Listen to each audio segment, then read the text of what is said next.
Salut, c'est Rudy et je vous souhaite la bienvenue pour ce nouvel épisode des Secrets du sport. Le but de ce podcast est de vous partager ma passion du sport et notamment de découvrir les secrets d'entraînement des champions. Qui sont-ils et que font-ils pour performer au plus haut niveau? Si vous ne me connaissez pas, je suis Rudy Koya, fondateur du site superphysique.org, destiné aux pratiquants de musculation sans dopage que j'ai fondé en septembre 2009. Sur ce site, j'ai écrit des milliers d'articles, fait des milliers de vidéos et je fais des podcasts depuis plus de 10 ans avec toujours la même ligne de conduite, trouver des réponses à mes questions. Sur ce site, vous retrouverez donc une partie de ce que je propose, que ce soit en termes de compléments alimentaires, surtout destinés à améliorer votre santé, mais aussi une application SP Training, ainsi que des livres, des formations et du coaching à distance. Aujourd'hui, j'ai le plaisir de vous partager ma conversation avec Claire Lopez, l'une des meilleures combattantes mondiales en MMA de sa catégorie.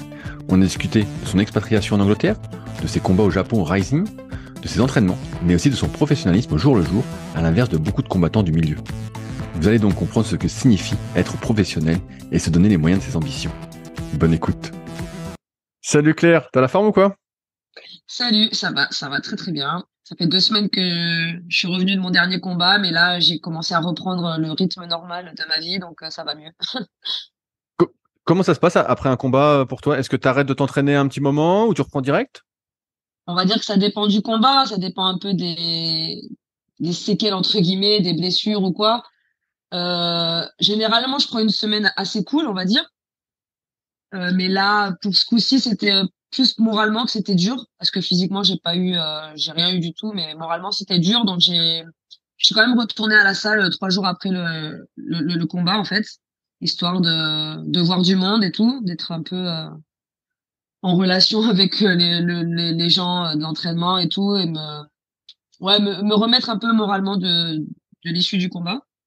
Et Pourquoi, voilà. pourquoi tu dis moralement ça, tu l'as mal vécu? Tu t'attendais pas Euh, à ça? Disons que c'était hyper frustrant parce que j'ai perdu en 1 minute et j'ai vraiment pas eu le temps de mettre en application tout ce que j'ai travaillé c'est pendant les 2 mois de préparation. Donc je me suis fait attraper très très vite dans son jeu, dans une guillotine, elle m'a fini, je me suis même endormie, tu vois, sur la guillotine. Et en fait, voilà, c'était un peu le plus gros combat de ma vie, un titre pour une ceinture mondiale contre la numéro 1 mondiale devant 30 000 personnes au Saitama du Japon. Donc c'est un très gros combat, beaucoup de pression quand même pour ce coup-là. Et en fait, très frustrant quoi d'avoir perdu aussi vite alors que je savais que j'avais quand même des armes à mettre. Ouais, j'avais de quoi faire en fait dans ce combat et voilà, j'ai pas pu m'exprimer donc moralement c'était dur. C'est comme si tu vois que tu laisses passer un peu ta chance, tu vois. Mais ceci dit, je suis quelqu'un qui rebondit très très vite dans tout le temps dans la vie, dans le sport et 3 jours, même 2 jours après, franchement, je voyais déjà vers le futur, tu vois. Donc ça allait quoi. J'ai pas fait, je suis pas du genre à partir en déprime, mais j'avais envie j'avais pas envie de rester chez moi à rien faire. Je voulais retourner à la salle et me reprendre un peu tranquillement les entraînements quoi.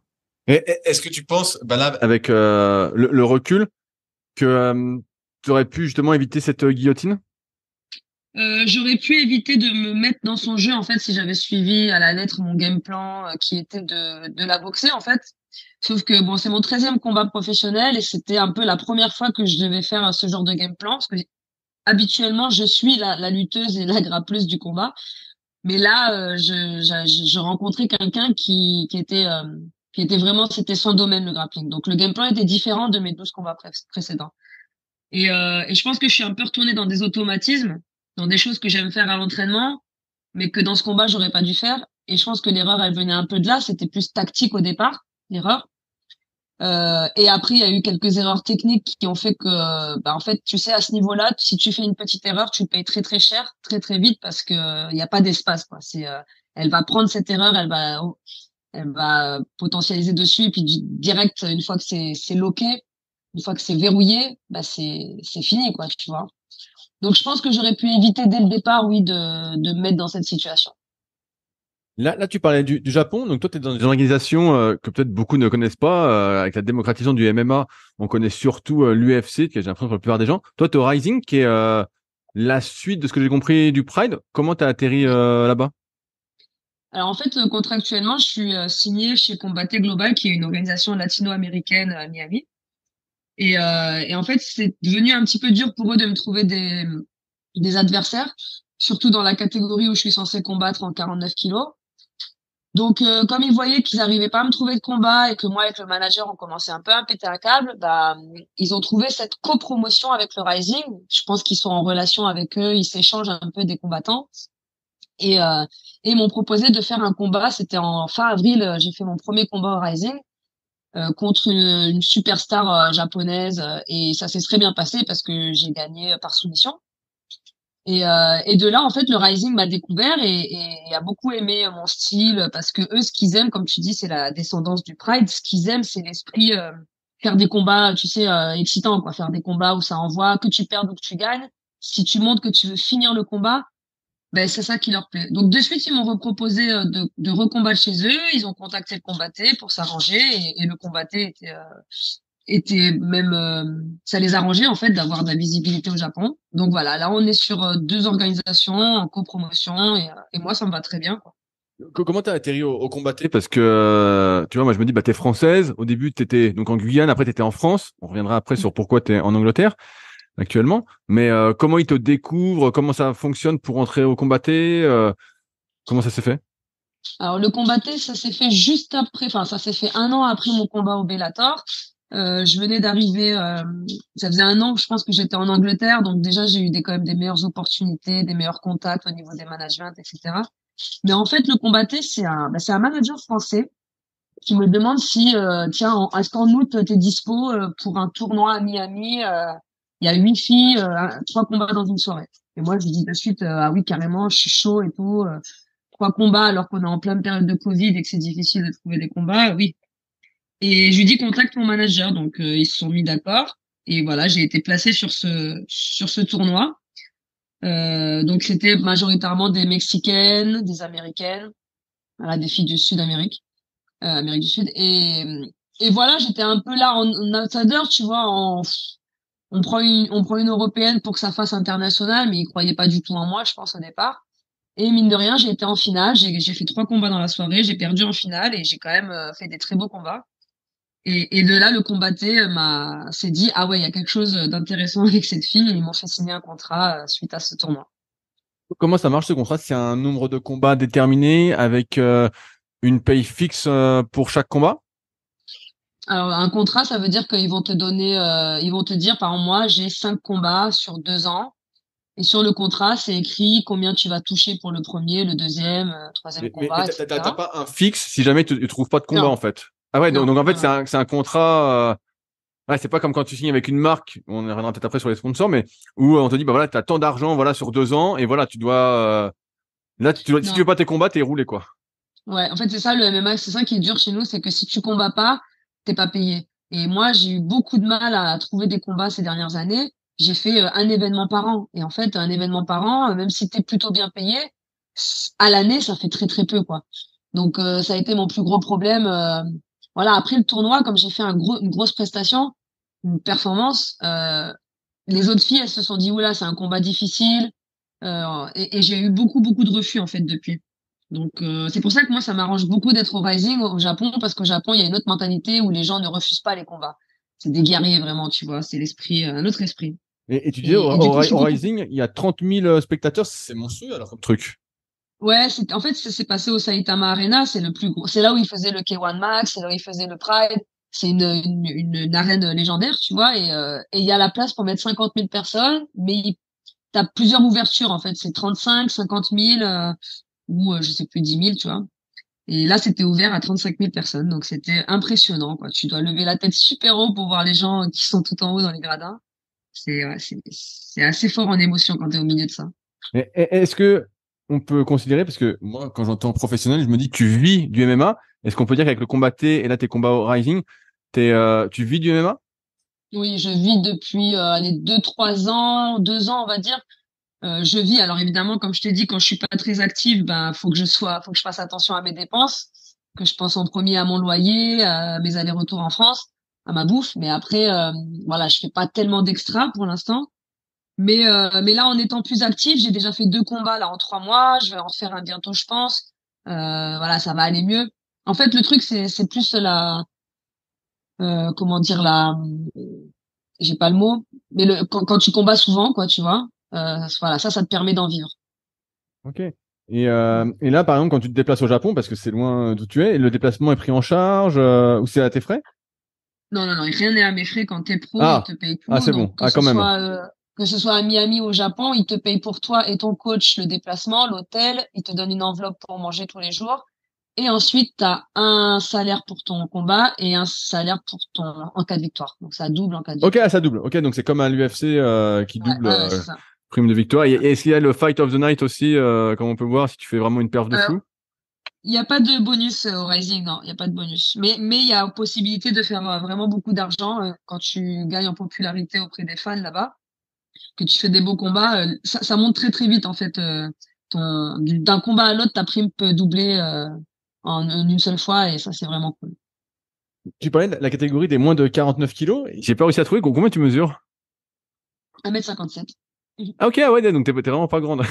Voilà, Ok, c'est ouais, je me ça. disais. En fait, j'ai fait, ouais. Vas-y, dis-moi. Non, j'allais dire, j'ai fait toute ma carrière à 52 parce qu'en Europe, on n'a pas de 49, c'est assez rare en fait. Et j'ai fait toute ma carrière à 52, je cutais pas beaucoup le poids, donc j'étais toujours avec des filles plus lourdes et toujours plus grandes. Donc je m'en suis toujours sortie, j'ai fait des belles victoires avec ça même, mais c'est quand même très dur, surtout quand tu arrives à un très haut niveau où les détails comptent, le poids compte. Moi, je me suis dit à un moment donné, j'ai envie d'aller dans une orga où il y a des 49. Et c'était soit les États-Unis, combatté global, Invicta, soit l'Asie. Donc j'ai atterri au combatté, super, il y a des 49, mais aucune ne veut m'affronter. Donc on revient au même point de départ et là voilà, le Rising c'est top parce qu'il y a vraiment énormément de filles, même il y a des 43 kilos. Bon, c'est pas un 43 poids que kilos? je Ah bah, préfère, elles sont toutes petites alors, j'imagine. mais elles sont minuscules. Moi je suis allée là-bas, j'ai vu des filles plus petites que moi, j'ai dit c'est la première fois de ma vie que je vois des filles plus petites que moi. C'est idéal pour moi. C'est cool. Qu'est-ce que tu fais en Angleterre? Pourquoi t'es pas en France? Je pense que c'est une question qu'on te pose souvent, mais moi j'imagine qu'une combattante française, même si tu combats aux États-Unis ou au Japon, s'entraînerait en France. Toi, ça fait un petit moment que tu es en Angleterre, si j'ai bien compris. Et qu'est-ce qui t'a amené là-bas? Alors ce qui m'a amené en fait, c'est j'ai suivi les conseils de quelqu'un qui est un ami et qui a été un coach, voire même plus qu'un coach, je dirais plus même un mentor en fait, tu vois, c'est plus le mot correct. Que j'ai connu il y a 4 ans, il s'appelle Sam, et en fait il m'a vraiment conseillé parce que lui il a fait toute sa carrière à l'étranger, hors France, États-Unis, Brésil, etc. Et il m'avait dit franchement, je vais t'emmener aux États-Unis, tu vas voir la différence de professionnalisme dans le MMA. En France, on est encore trop en retard. En connaissance du MMA pur, on est trop en retard. Et toi, tu as déjà 29 ans, t'as pas de temps à perdre, donc il faut que tu ailles là où sont les meilleurs coachs, les meilleurs sparring partners, les meilleurs gyms, etc. Il m'a emmené aux États-Unis et ça m'a convaincu en fait. Et je me suis dit, États-Unis, c'est un peu loin, un peu chaud parce que j'ai mon fils qui vit en France. Mais ceci dit, en Angleterre, c'est pas loin et il y a quand même de quoi faire. Il y a quand même du très haut niveau et des très bons gyms. Donc, je suis allée en Angleterre pendant une semaine et avec Sam, avec mon coach, et on a fait un peu le tour des gyms. Et c'est là que j'ai découvert mon coach aujourd'hui qui est Brad Pickett, son équipe, etc. Et j'ai trouvé tout ce qu'il me fallait à moi, tout ce qui me correspondait, que ce soit au niveau de la mentalité, de de l'énergie un peu, l'ambiance, le niveau, les sparring qui sont à mon poids, à ma taille, tout me correspondait. Et voilà, j'ai quitté la France sans regret. J'en avais un peu marre aussi de la mentalité parisienne, et puis je trouvais que j'évoluais pas en fait là où j'étais, dans l'équipe où j'étais. Donc voilà, ça me correspondait beaucoup mieux d'aller à l'étranger. Comment ça se passe pour rejoindre la salle où t'es? Est-ce que, par exemple, en termes de tarifs, est-ce que c'est plus cher que de s'abonner? Je sais pas comment ça fonctionne en France à la salle. Euh, Comment ça fonctionne? Demain, Alors je viens en Angleterre, je peux m'inscrire à ta salle? alors c'est vrai que les tarifs, bah là en fait moi quand j'ai intégré l'équipe en Angleterre, on n'avait pas encore notre salle. On était une équipe avec le coach et une dizaine d'athlètes et on allait de salle en salle parce qu'on cherchait notre coach cherchait une salle pour ouvrir son gym. Mais on allait de salle en salle et on payait juste, on aidait le coach à payer la location des créneaux, tu vois. Donc on payait pas tant que ça. Mais par contre, maintenant qu'on a un grand gym, vraiment le plus grand gym, je pense, de Londres, les abonnements sont relativement chers par rapport à ce qu'on peut trouver en France. Quoique à Paris, j'ai vu des abonnements qui ressemblaient.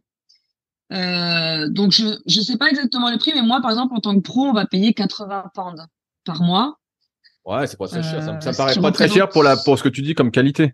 100, ouais, 100 euros, mais voilà, par rapport à la qualité de coaching, de classe, la qualité de la salle, enfin la grandeur de la salle. Il y a 2 grands tatamis, une cage, un ring, des saunas, une salle de prépa physique, une cuisine, une salle de massage. Enfin, je veux dire, c'est vraiment le top. T'as tout ce qu'il faut en une salle.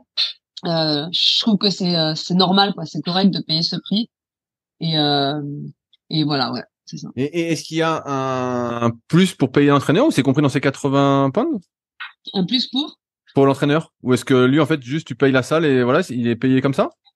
alors en fait après ça dépend si tu fais des fois tu fais des cours privés avec un coach, tu peux le payer, tu vois, pour le cours privé.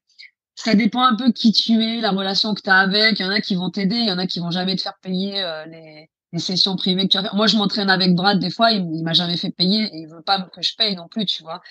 Mais ça dépend un peu des personnes. Après, ce qu'il y a, c'est qu'à partir d'un certain montant que tu gagnes en combat, tu vas reverser un pourcentage au club à chaque fois que tu combats. Et ça va servir à payer les coachs, par exemple, qui t'accompagnent en combat, ou voilà, à rentrer un peu d'argent pour ce que les gens ont investi sur toi en termes de temps pour ta préparation, ça va être reversé, tu vois, à ces gens-là qui t'ont aidé pendant le camp. Donc tu les payes pas forcément pendant ton camp d'entraînement, mais le pourcentage que tu vas reverser, il va être partagé, tu vois. Et sur cette histoire de management, c'est aussi ton manager, c'est aussi quelqu'un qui est de la salle? Ou c'est le manager de tous les athlètes de la salle? Non, mon manager, alors il se trouve qu'il manage d'autres athlètes de la salle, mais en fait, moi j'ai changé de management il y a pas si longtemps, en janvier de cette année. Et je l'ai connu par rapport à un combattant UFC qui s'entraîne chez nous parfois, qui s'appelle Marc Dakissé et qui a un très bon management. Et moi, je cherchais à changer. Et il m'a dit, bah tiens, je vais l'appeler et tu vas parler avec lui et tout, vous allez faire connaissance. Et ça s'est super bien passé. Et c'est un gars qui est d'Angleterre, mais de Manchester, donc il n'est pas de Londres.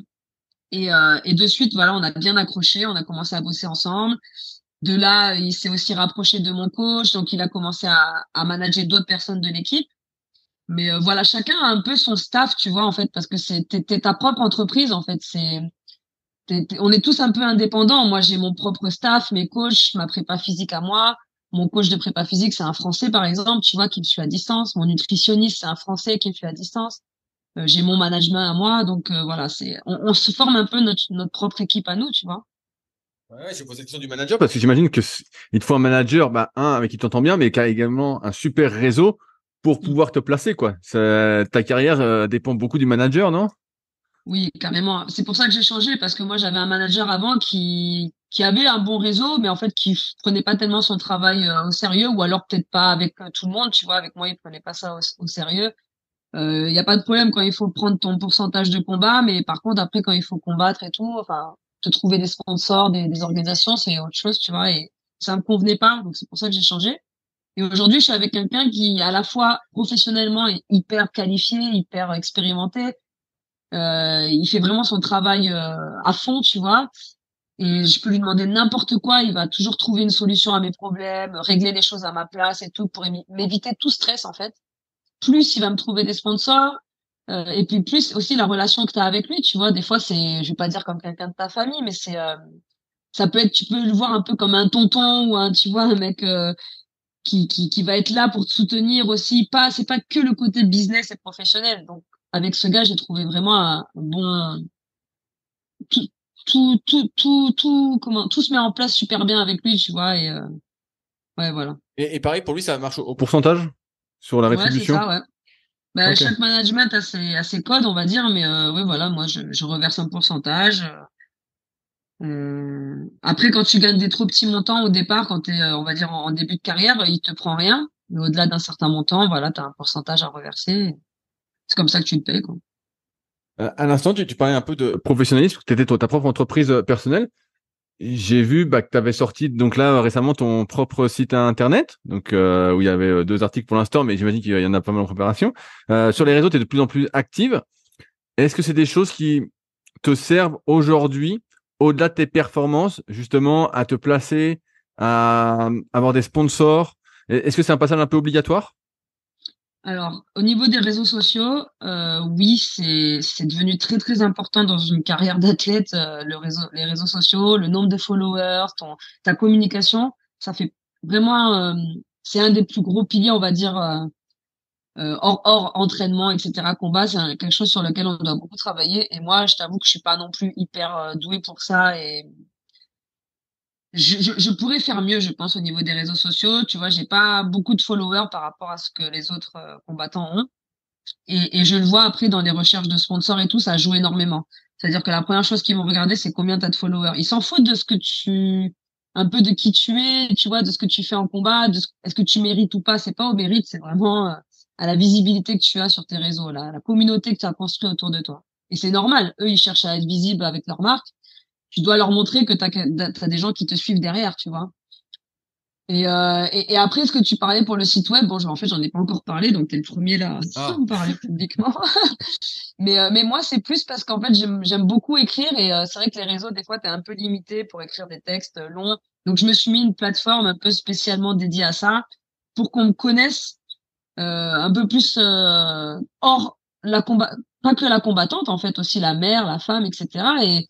Et peut-être ramener à moi une communauté différente de celle qui me suit actuellement sur les réseaux, c'est-à-dire plus des femmes, des mamans, des gens, des personnes que je pourrais aider ou motiver, inspirer, tu vois, en racontant mon histoire.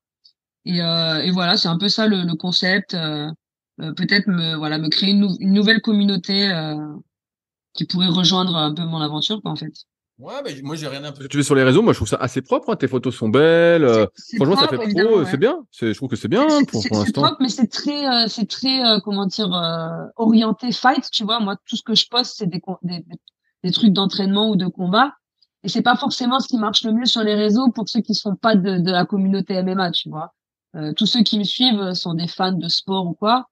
Mais après, au-delà de ça, bah, tu sais, sur les réseaux, tu te construis un peu une image aussi. Soit tu fais un peu la femme, on va dire des photos un peu sexy, etc. Soit tu vas montrer des vidéos un peu drôles, tu vas faire des choses. Tu te crées un peu quelque chose, un personnage, une Ouais, ouais, image, tu vois. qui a pas forcément toi pour attirer du monde, alors que si tu Voilà, restes entre guillemets tel que t'es, sans faire le clown, et ben c'est un peu plus dur, ouais. Mais c'est bon, moi ça. je trouve ça bien ce que t'as fait. Franchement, j'ai regardé un Mais en peu, je trouve fait, ça pro, je trouve ça bien, hein. moi, dans l'idée, je cherche à rester moi-même. En fait, j'ai pas envie de me créer quelque chose qui va marcher. Je me dis, ah, tiens, je vais faire ça parce que ça marche sur les réseaux. Si c'est pas moi, c'est pas moi, tu vois. Je reste avec mes valeurs, ce que je suis. Et si ça me rapporte pas beaucoup de followers, c'est pas grave parce que c'est pas vraiment mon objectif. Si ça me prend plus de temps d'avoir des sponsors, bah, tant pis, ça prendra plus de temps. Mais je tiens à rester assez proche de ce que je suis, tu vois, vraiment dans la vraie vie. Je cache rien en fait, hein. Tu vois, même quand je perds, bah, je vais partager mes pensées du moment. Ben voilà, je vais exprimer ce que je ressens. Voilà, je m'invente pas un personnage, donc au moins je suis fidèle à moi-même sur les réseaux, on va dire. Mais est-ce que tu as des sponsors justement? Euh, alors j'ai des gens qui me suivent, plus des partenariats qui vont me rendre des services gratuitement, par exemple la prépa physique, la nutrition, tout ce qui est soins, massage, etc. Et c'est vrai que si j'avais à payer, ce serait des milliers de pounds par an, tu vois. Donc ça me permet d'avoir tout ce que j'ai besoin sans débourser d'argent. Maintenant, des sponsors qui me donnent de l'argent régulièrement, ça j'en ai pas. Par contre, dans mes sponsors, il y en a qui vont en préparation de combat me filer un petit billet pour m'aider de temps en temps. Et après, par contre, voilà, depuis 4 ans, j'ai été vachement aidée par une personne qui, dès que j'avais besoin de quelque chose, qui me payait tout ce que j'avais besoin, qui m'a beaucoup aidée quand je suis arrivée à Londres parce que c'était vraiment pas facile. C'est très cher Londres. Et ça, voilà, on peut le voir comme un sponsor, je sais pas comment dire le mot, un mécène, enfin quelqu'un qui vraiment qui t'aide à te mettre en place et qui te suit, quoi, juste pour t'aider en fait. Il y a pas de retour. On n'attend pas que je fasse de la pub pour quoi que ce soit, donc c'est vraiment dans le but d'aider, tu vois. Et ouais, j'ai été vachement aidée quand même. J'ai été chanceuse. Les 4 dernières années, j'ai été bien entourée. Et j'ai cru voir sur ton site, tu te diversifiais un peu parce que tu proposais ou tu voulais proposer des stages de combat justement, d'entraînement. Ben ça, j'en fais déjà en fait. Ça fait 2 ans que de temps en temps, j'ai des clubs qui me contactent pour venir faire des stages de MMA dans leur club. Donc quand ça arrive, voilà, moi je me déplace un peu dans la France. Je suis allée aussi en Martinique et j'ai fait des stages en Martinique. Là, je vais en faire un en Guyane dans un mois. Et j'en ai fait à Marseille aussi. Et en fait, voilà, soit je fais des stages un peu tout public, soit je fais des stages même orientés plus pour les combattants qui ont déjà d'expérience. Et j'ai aussi fait des stages 100% féminins Parce que des fois, les filles, c'est un peu dur de se lancer quand t'es entouré d'hommes, etc., qu'il y a que 2 filles parmi 20 mecs. Donc, on fait des stages 100% féminins et ça marche vachement bien parce qu'elles sont plus à l'aise, plus confortables, tu vois, et il y a une différente énergie. Elles sont pas dans l'esprit de faire des combats, mais elles veulent apprendre quand même des techniques, soit pour se défendre, soit pour faire du MMA sportif, quoi, on va dire. Et voilà, donc oui, quand je suis en France, j'en profite pour faire des stages et voilà, du coup, s'il y a des gens qui écoutent et qui sont intéressés, ils ont qu'à me contacter sur le site ou sur les réseaux.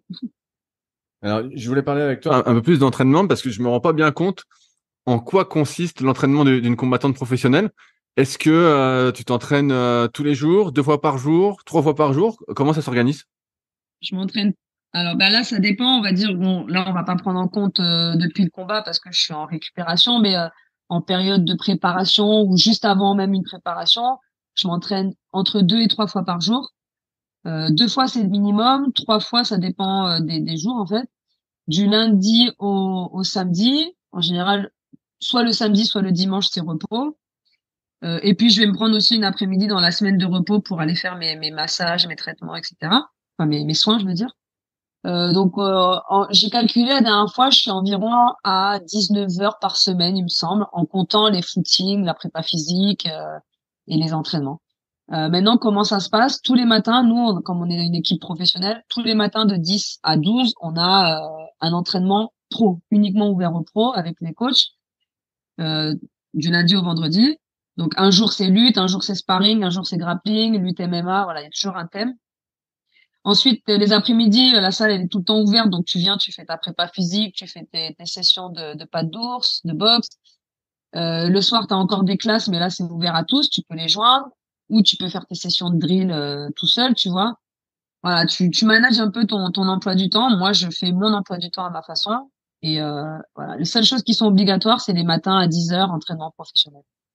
C'est quoi les drills? Les drills, ça veut dire que je vais, par exemple, je vais demander à une fille, viens à 5 heures, on va à la salle, on va dans la cage et on répète pendant 1 heure des techniques, tu vois. Donc, on va répéter des techniques qu'on a besoin de travailler. C'est de la répétition des techniques, en fait, du drill. Et après, peut-être, on va faire des mises en situation, des rounds live, tu vois. Ça veut dire genre de sparring, mais à pourcentage, à 60%, 50% de ta puissance max, tu vois, et juste pour travailler la technique plus que faire du sparring de compétition, tu vois ce que je veux dire. Donc c'est vraiment le drill, c'est de l'entraînement technique. Mais d'ailleurs, j'avais une question, je reviens là-dessus avant de revenir sur l'entraînement. De ce que je comprends, au Combatté, au Rising et même à d'autres organisations, c'est pas les mêmes règles. Genre au Rising, tu peux être sur un ring, dans une cage. Est-ce qu'il y a aussi des différences en termes de durée de round ou d'autres règles aussi Alors, qui sont différentes? le rising c'est vraiment spécial le Japon parce qu'ils ont vraiment un peu leurs règles, leurs codes.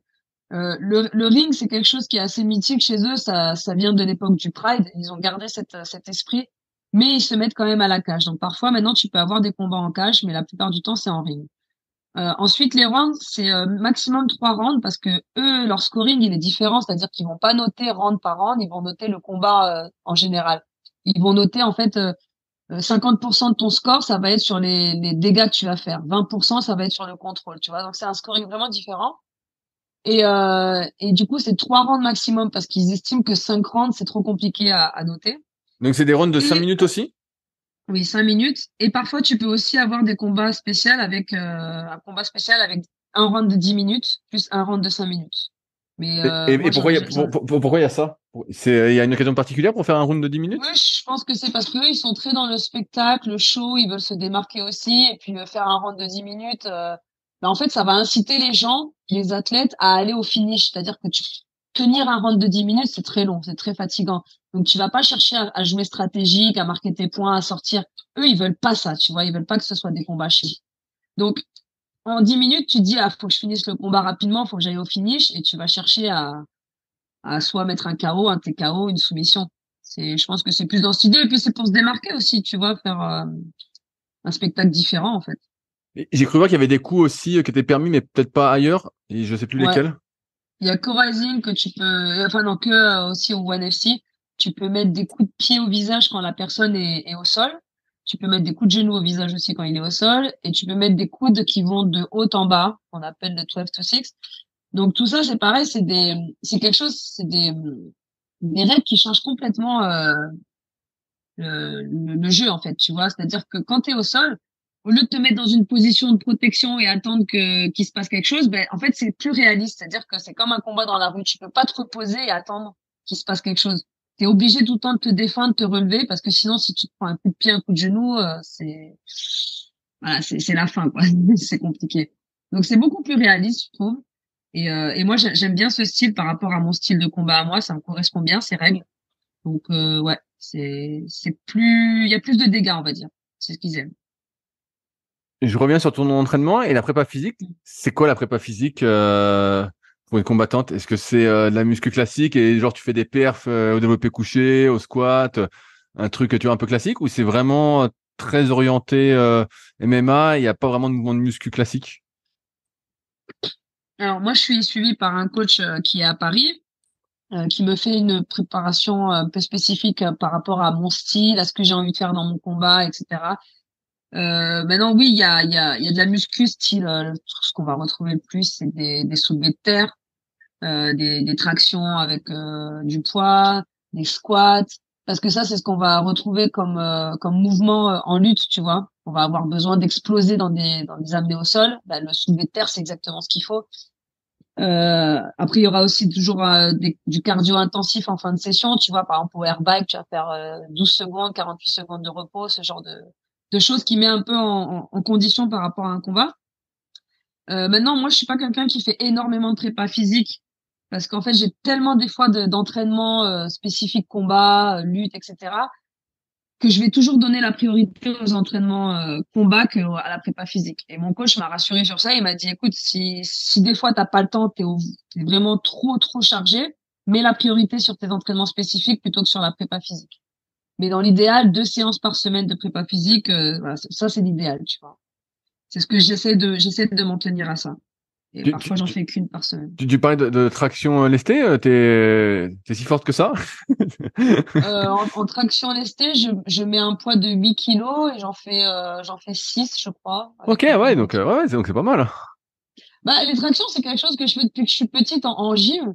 C'est un truc qu'on faisait tout le temps, tous les jours. Donc, on va dire que sur ça, je suis pas trop mal. Mais par contre, tu vois, à l'inverse, tu vas me prendre c'est quoi, c'est le développé couché, ça, Ouais, bah ça tu dois être moins bien parce que t'es ça? légère et t'as des longs bras, Ah, donc mais je suis nulle, même. J'ai aucune force dans les pecs pour faire ça, tu vois. Et je me rends compte qu'il y a des filles qui sont moins athlétiques que moi et qui soulèvent plus que moi. Donc, en fait, ça dépend vraiment un peu du muscle qui va travailler. mais est-ce que tu crois que ça te Je vais être servirait? forte dans les jambes. Hmm. Est-ce que tu crois que ça te servirait d'être plus forte au développé couché pour le Pas MMA? spécialement. On m'a souvent, ouais, je pense pas spécialement que ce soit l'exercice le plus important. Maintenant, oui, ça va te servir. Par exemple, imagine, tu es sur le dos et tu as un adversaire qui est couché sur toi, sur le côté, bah, tu vas devoir utiliser tes bras de la même façon qu'un développé couché pour le repousser et de façon très explosive. Mais voilà, il faut que toujours qu'en fait, ce que tu fais en muscu, il faut toujours que ça reste explosif. C'est-à-dire que tu vas descendre dans un squat en 3 secondes, mais quand tu remontes, tu dois utiliser ce moment d'explosivité parce que dans le fight, c'est ce que tu auras besoin. Tu vas jamais faire les trucs au ralenti et soulever 200 kilos au ralenti dans un combat, tu vois. Donc ça doit rester toujours proche de ce que tu retrouves en combat. Donc voilà, même si je soulève pas très lourd au développé couché, mais il faut au moins que, même si c'est pas lourd, je sois toujours dans cette explosivité et ce timing, quoi, tu vois. Ouais, donc en fait tu fais jamais de répétition, on va dire hyper lente, hyper dure, tu stoppes l'effort avant pour qu'il y ait vraiment une répercussion, on va dire. Ouais, faut toujours garder ce Cette retour vitesse explosif, quoi. ouais, cette vitesse. Sinon, ouais, à part oui, pour construire du muscle, être plus forte, oui, tu peux, mais je pense pas que ce soit. Moi, je fais pas assez de prépa physique dans la semaine, j'ai pas assez de temps pour ça, pour faire autant de choses. Donc, faut vraiment que ça reste toujours spécifique à mes mouvements que je vais retrouver dans ma lutte ou dans mon grappling, etc. Tu parlais tout à l'heure de footing. Est-ce que tu fais régulièrement des footings aussi? Ouais, depuis ma dernière prépa, là, j'ai fait pas mal de footing et ça m'a vraiment changé. Je l'ai vu pendant mon camp, ça m'a changé ma récupération pendant les rounds, pendant les sparring et aussi pendant la semaine, tu vois. Ça m'a bien aidé de me remettre au footing. En fait, j'avais un peu arrêté de faire des footings longs et j'avais senti un gros déficit au niveau de mon cardio. Et donc voilà, je m'y suis remise et oui, j'en faisais 2 à 3 fois par semaine. Je faisais du long, que ce soit vélo ou course. Euh, et après, je crois 2 fois par semaine, dans les sessions de prépa physique, il y avait des trucs plus, Plus intermittent, comment comme on tu as dit, dit, 48 ouais, secondes, 12 intermittent, secondes, c'est là. ça, ouais, c'est ça. Ou alors ça, tu peux le faire aussi au sac, tu vois. Après, t'es pas obligé d'être dans la salle de prépa physique, mais faire voilà l'intermittence. Ouais. Ok, ouais, intéressant. Et est-ce qu'il y a d'autres choses autour physiquement que tu fais auxquelles je pense pas? Parce que là, ça fait donc t'as les combats au moins, t'as au moins un cours de combat le matin, t'as les drills et puis ta préparation physique ou footing entre guillemets, je peux mettre ça là-dedans. Ouais, ouais, Donc ouais, ouais. t'es toujours à 3 fois quoi. Ouais, toujours, ouais. Après, il y a des trucs, bah oui, parce que même quand je dis 3 fois, ça peut être aussi une session beaucoup plus light, mais, euh, mais ça reste un entraînement important. Par exemple, moi, il y a quelque chose que je devrais faire plus souvent, parce qu'à chaque fois que je vois mon kiné, il me dit, t'en as fait? Et je dis non. C'est tout ce qui est travail de mobilité, par exemple, proprioception, mobilité, surtout Alors que pour les pourtant, épaules. tu viens de la gym et normalement, t'as tout déjà un peu ces trucs-là, mais que t'as perdu alors avec le temps. Bah, j'en ai tellement bouffé quand j'étais gamine de ça, quand on faisait de la gym. Mais parce que tu sais aussi, quand t'es gamin et que tu t'entraînes dans un club de gym, t'as ton entraîneur qui te dit, voilà, de 12 à 13, c'est proprio, mobilité, et il te dit, tu fais ça, tu fais ça. Quand c'est toi qui dois te prendre en charge, c'est plus compliqué, tu vois, tu fais ce que t'as à faire, mais ces petites choses-là, le stretching et tout, tu sais, des fois, tu as tendance à zapper. Enfin, j'ai l'impression que c'est un peu les choses qu'on a tendance à plus zapper, Bien tu vois. sûr. Et en fait, tu t'en rends compte après quand t'as des tendinites, des problèmes aux genoux, aux épaules, que en fait c'est débile de zapper ça parce que ça te coupe dans tes entraînements. Quand t'es blessé, tu peux plus t'entraîner ou en tout cas pas correctement. Donc il faut prendre ce temps de faire ces choses-là qui sont un peu plus ennuyantes, tu vois, qui sont un peu chiants à faire.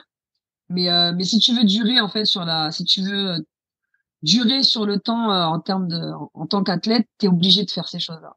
Donc, euh, donc oui, au niveau du physique, voilà, il y a ces choses-là, stretching, mobilité, qui sont plus cool, mais qu'il faut faire parce que c'est aussi important qu'un sprint, qu'une session de sprint ou un footing, tu vois. Ouais, mais c'est difficile parce qu'en fait, on n'a pas l'impression de faire un effort quand on fait le stretching. Alors que là, comme je comprends que tu t'entraînes 3 fois par jour, en fait, tu as toujours cette adrénaline, ces endorphines, ce défi, tu vois, à chaque Ouais, entraînement. Alors que quand tu fais l'étirement, tu es dans la détente. Donc, bah, moi, je te demande là-dessus, je l'ai fait avant de dormir, tu vois. Ça me relaxe, je me mets un petit peu 20-30 minutes.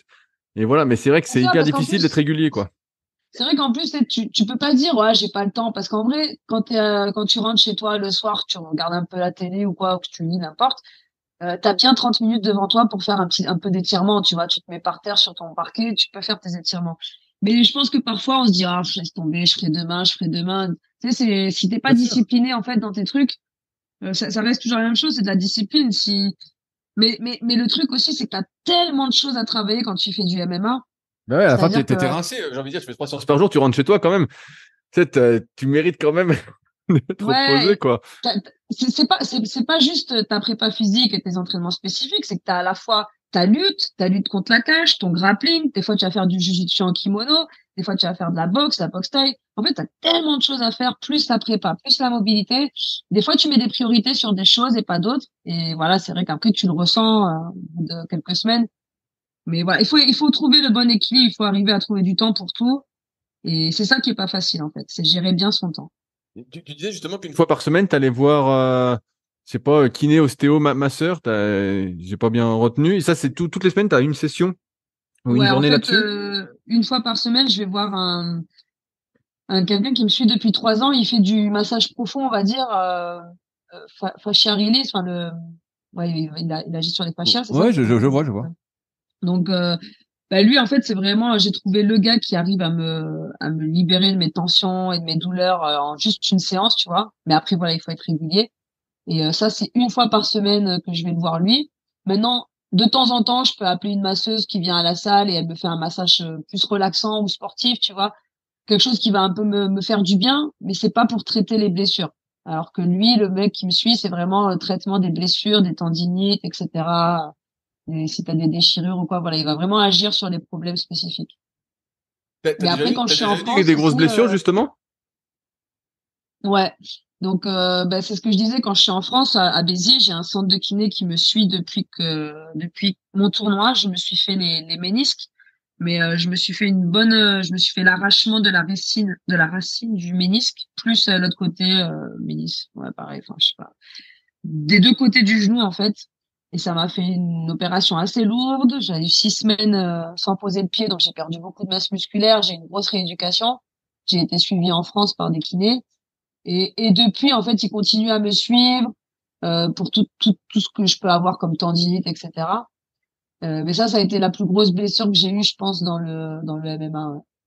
Après, ouais, j'ai aussi eu l'épaule disloquée, ouais. Mais le genou, c'était le plus dur. Ah, j'ai eu une fracture au pied aussi.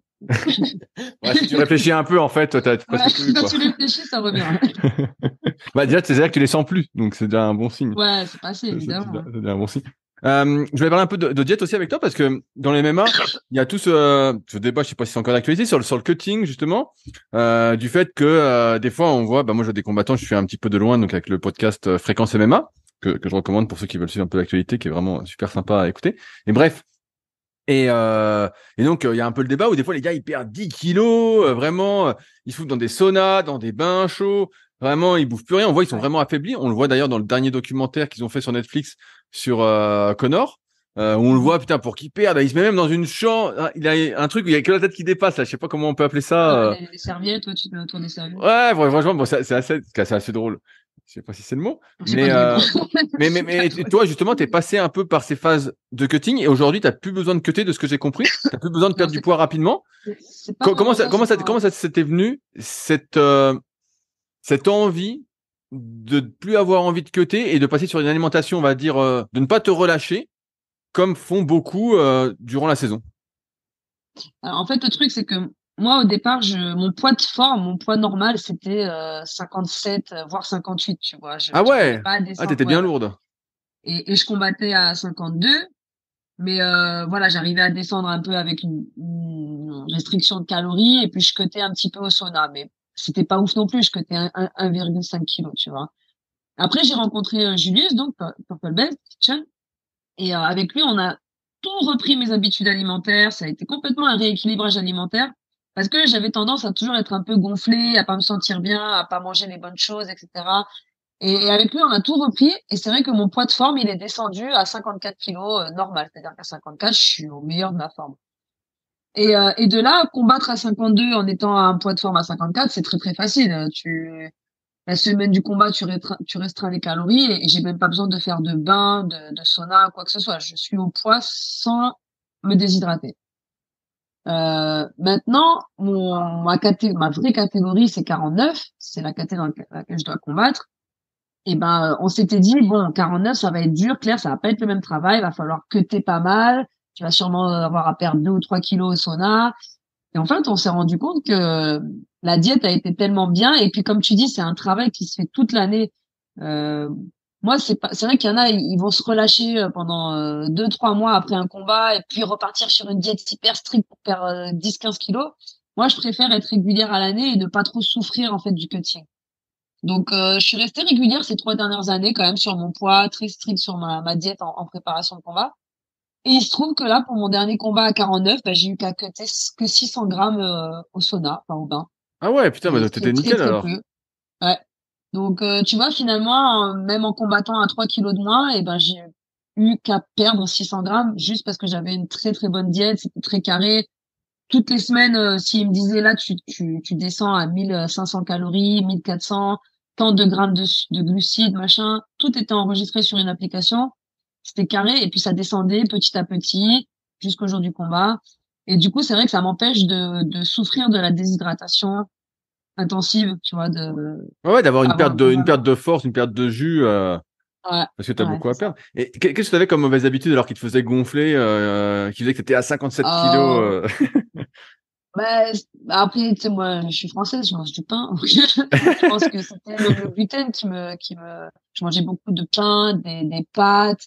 Je pense que mon apport, enfin, le pourcentage que j'avais de glucides par rapport au pourcentage de protéines n'était pas bon aussi, tu vois, c'est aussi les quantités. Je mangeais pas assez de protéines, peut-être trop de de féculents. glucides? Voilà, les légumes, je t'en parle même pas parce que ça intégrait pas mes plats. Euh, ouais, après, c'est plus au niveau proportion, je pense, et puis les à côté, les encas, les grignotages. Aujourd'hui, Euh, tu manges combien de fois par jour avec les encas au total?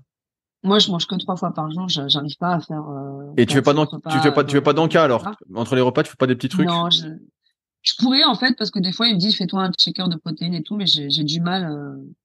3 fois, je trouve que c'est déjà bien pour moi. Je ressens pas la faim dans la journée. Et Et est-ce que pendant après l'entraînement, oui, tu prends des choses, des glucides ou même pas? non, non, non, non, non. Ok. Je prends rien que de l'eau. Ouais, ouais, faut de temps en temps des électrolytes, tu vois, mais pour bien recharger. Mais j'ai pas d'encas non pendant l'entraînement. Je me fais un bon petit déj. Après 2 repas normaux, midi et soir, et puis c'est tout. Ok. J'allais te dire, si tu mangeais beaucoup, est-ce que tu avais quelqu'un qui t'aidait à faire la cuisine? Si Ah t'es pas non, habitué à c'est moi, cuisiner, c'est plutôt. les légumes, je sais pas si tu cuisines, hein, mais bon, faut bien les Oui, cuisiner je parce que cuisine, mais sinon. j'aime ça en fait. Ah, bah J'aime ça va beaucoup alors. cuisiner et après quand je sais que je vais pas trop avoir le temps, tu vois, le week-end, je vais me faire des plats en grande quantité. Tu fais des box, tu gardes pour la semaine. C'est beaucoup plus pratique quand tu rentres de l'entraînement que t'es fatigué. Au moins, tu sais que t'as un bon plat avec tout ce qu'il faut dedans. T'as pas à passer 1 heure à cuisiner. Mais non, je le fais moi-même. J'aime ça et ouais, ça me plaît. Est-ce que tu prends des compléments alimentaires? Est-ce que t'as remarqué que ça te faisait du bien ou Alors, pas? pareil, ça, c'est comme la mobilité. Je devrais prendre des compléments alimentaires, mais j'ai du mal. Pourtant, ils sont devant moi. Là, je suis assise dans ma chambre, je les vois devant moi.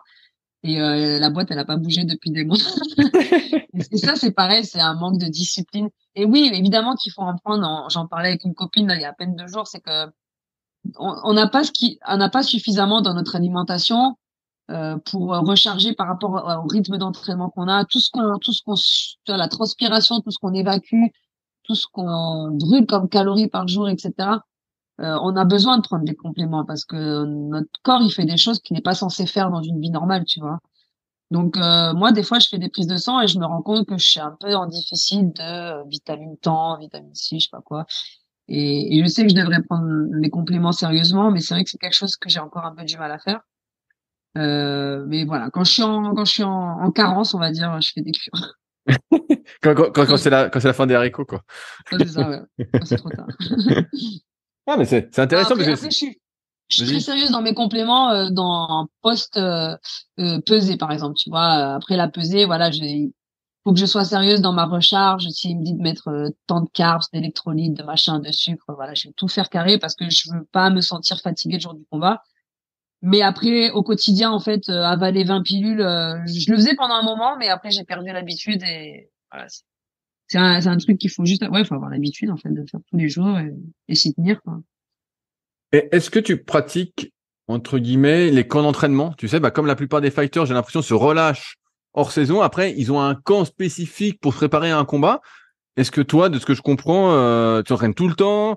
Tu as la diète qui est vraiment au carré. Bon, il y a quelques petits trucs voilà, sur les compléments, les étirements, voilà, où on Ouais. peut chipoter. Mais j'ai l'impression que tu es tout le temps en forme. Est-ce que tu fais quand même des camps pour préparer les combats? Ah, Euh, oui, en fait, ce que je vais appeler un camp, c'est-à-dire que 8 semaines avant un combat, mon camp d'entraînement va commencer. Et la seule chose qui va varier pour moi, c'est que je vais être beaucoup plus focus sur un certain game plan, une stratégie de combat.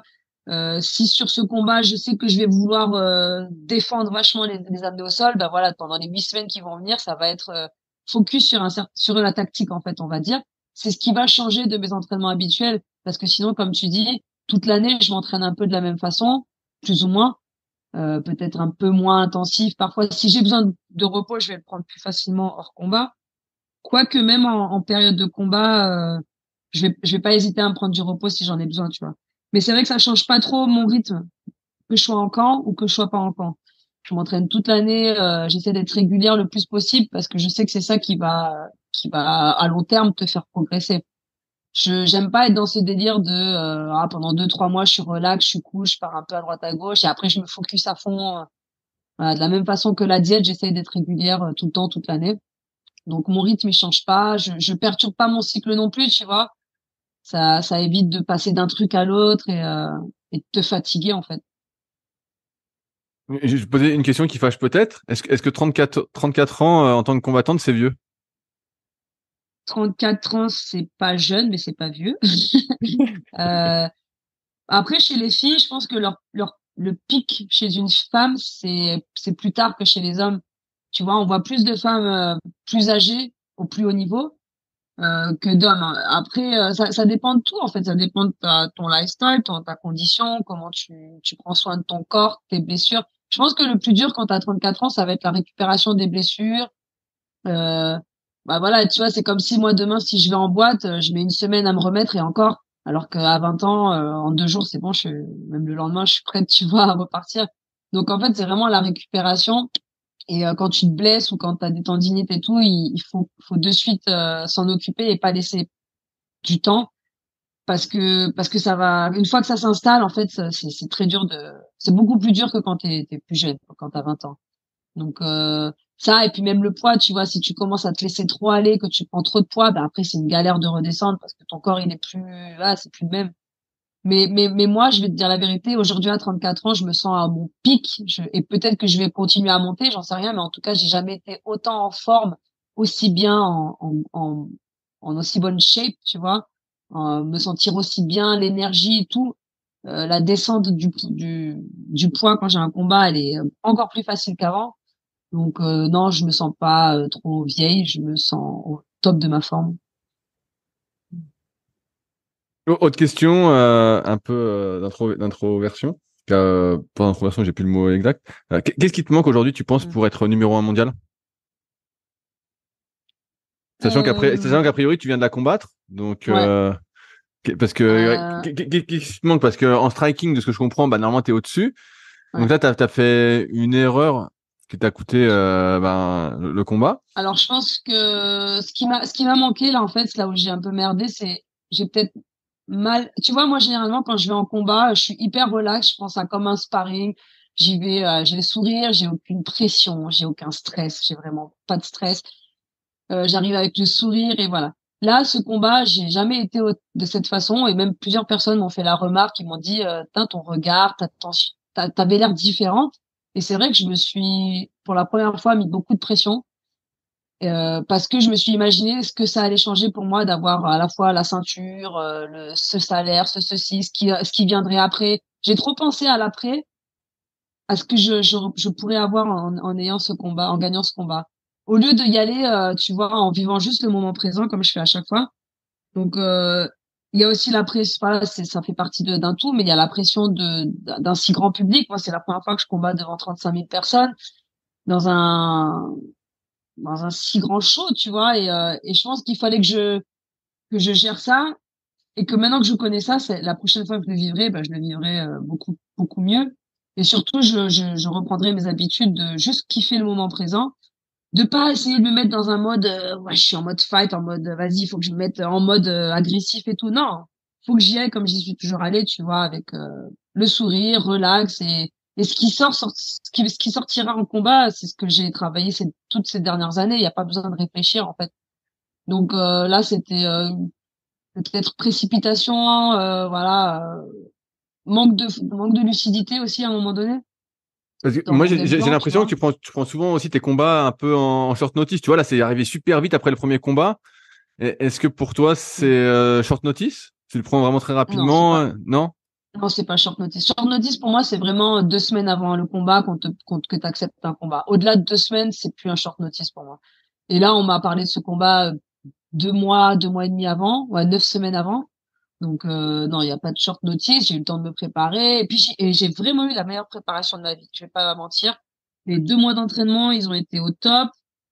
Tout a été, voilà, le game plan, la prépa physique, tout a été vraiment super, tout s'est bien passé. Mais voilà, c'est ça. Après, en fait, je pense pas qu'il me manque grand chose vraiment pour, je vais pas dire, ouais, j'ai un grand gap à passer. Je suis rentrée voilà, j'ai fait une erreur et en fait, elle m'a attrapée très vite et j'ai pas eu le temps de m'exprimer. Donc, j'ai même pas eu le temps de montrer ce que j'avais travaillé. Tu sais, un combat, tu le refais 10 fois, t'as 10 résultats différents. Ça dépend du moment, de plein de choses. Et je sais que j'ai ce qu'il faut pour battre cette fille, mais il me faut plus d'expérience. Je vais prendre d'autres filles en attendant, je vais remonter dans le classement et je reprendrai ce combat un jour et je sais que j'aurai ce qu'il faut pour le gagner. Donc, quand même, mine de rien, ça fait que 6 ans que je fais du MMA, 4 ans que je suis à Londres. Et aujourd'hui, je suis là, tu vois, je suis sur le sommet de la montagne, on va dire. Alors, je suis pas la numéro un, mais je fais partie du top, tu vois. Et maintenant, ce qu'il faut, c'est voilà, c'est aller chercher les meilleures filles, les battre et rester au top. Et voilà, c'est pas mal pour à peine 6 ans d'entraînement d'être déjà Oui, là. oui, ah bah bien sûr. Donc je me prends pas la tête à me dire, enfin si, tu vois, sur le moment, évidemment, tu te poses plein de questions, tu as les émotions et tout, mais avec du recul, tu réalises ce que tu as fait en 6 ans et tu te dis, voilà, mine de rien, c'est pas un échec parce que rien qu'en me proposant ce combat, rien qu'en allant faire ce combat, en acceptant ce challenge, j'ai déjà gagné.